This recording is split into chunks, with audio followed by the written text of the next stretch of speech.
So let me ask you this, because a lot of people who are watching this, myself included, never been in a submarine. What the hell is that like?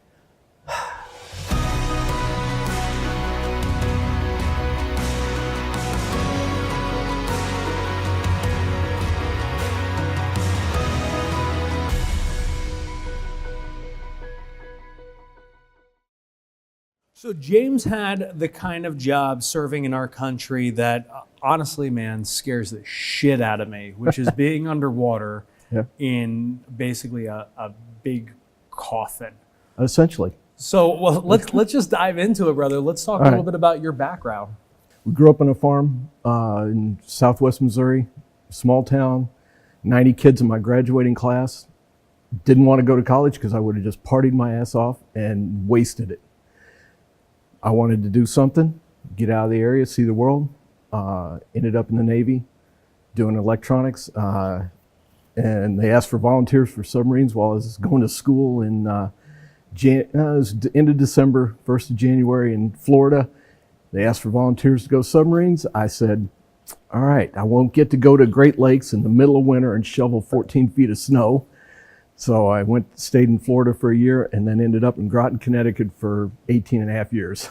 Must have been a rough life being out in Florida for training. Yeah, it was rough. First half of it, you're in night class. So you go to class at 4 o'clock, get out at 10 o'clock. You know, you're 18, 19-year-old kid, close to the beach, spring break. You didn't have to be anywhere till noon the next day. So it was a big party. I want to flash back a little bit here because we were talking off camera about September 11th. Yep. So you were on deployment during September 11th? I was. We were. So I was a forward electronics technician. Worked on everything except the reactor, essentially, on a submarine. And 2001, we were deployed North Atlantic. Spent our time out, and we pulled in for our mid-deployment upkeep in Faslane, Scotland.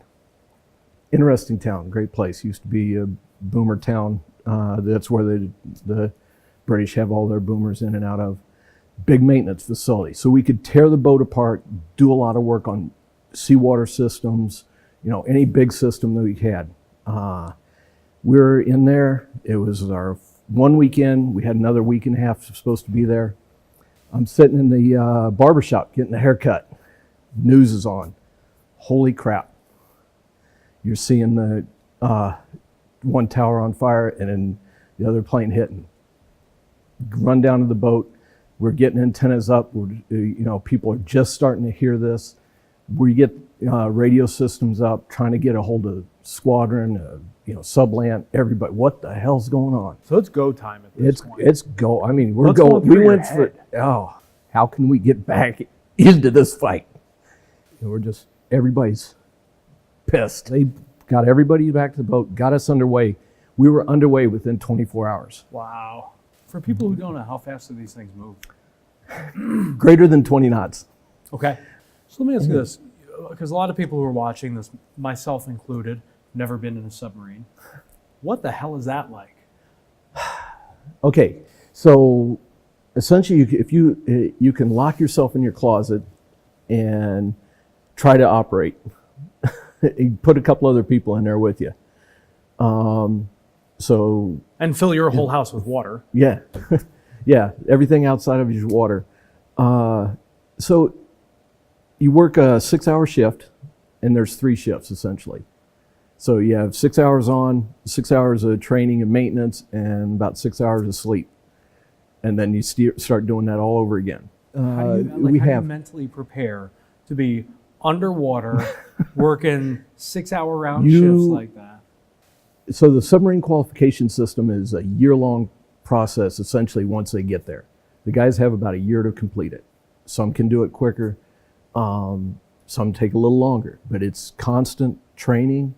And, okay, what are you going to do? What does this valve do? If say, you get in a fire, it's not like you can see anything. Your hand right here, you're done. You can't see it. So, and you get a breathing apparatus on with a 4-foot hose on it. And there's plug-ins throughout the ship. And that's how you're going to survive in a fire. What do you want people to know about the experience? Because I have to imagine that after you've come off of 4 months in a submarine, and you do this for years on end, the transition back to civilian life has to be tough. It can be, but you see your friends, and I ran into a guy. I was up in northern Maine at a huge bike rally up there, the statewide bike rally up there. It's just a bunch of bikers getting together. I saw this guy, and he saw me from 75 yards away, recognized each other, and I hadn't seen him in 12 years. Whoa, that's crazy. And it's the same thing as you saw him a week ago. You're right back talking, joking, laughing about stuff. You're sharing experiences. The people you're with when you're on the submarine, it's the same thing as any unit, small unit group. You know everybody. It's a brotherhood. It is, absolutely. And you once you get qualified in the submarines, you're there. What are you doing now? Optical test engineer. What the hell does that mean? I work with mirrors and optics and lasers and moving light around, and we make deformable mirrors for stuff to collect light or direct light more accurately. You sound like you're much, much smarter than I could ever dream of being. I like I said, I did not go to college. I picked up a bunch of college credits through the military, and So you the can't technical. you can't weave a basket underwater. No, I can't. My wife probably could, but I definitely could not. But I learned to work on anything.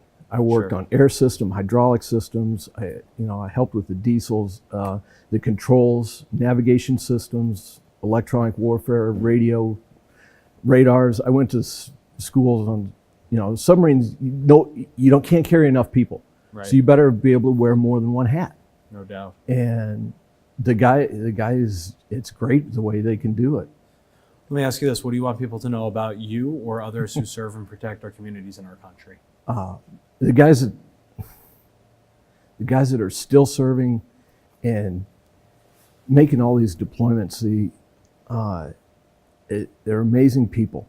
They put forth so much effort for people that they never meet. It doesn't matter where you're at, they're going to step up and help somebody, help each other, and it's an amazing, the entire military is just an amazing group of people that, the law enforcement guys that go into that, they look out for each other, but they're not there for themselves. Every single one of them is there for his buddy, his sister, his parents, strangers in the country. They're there just to help us. And it's amazing. I want them to, everybody, all of them, be safe, help out, help each other. It's the only thing we can do. That's when I retired. That was the one thing I told my guys: help each other. Help each other with your quals. Help each other with your work. Well, brother, I will drink to that. Oh, This is to all of those who serve and protect. yes. Brother, thank you for coming on, sharing your story. It's great. All of you, thank you for watching. Thanks for hitting the share button on this video. God bless America. Yeah, Cheers. Thanks.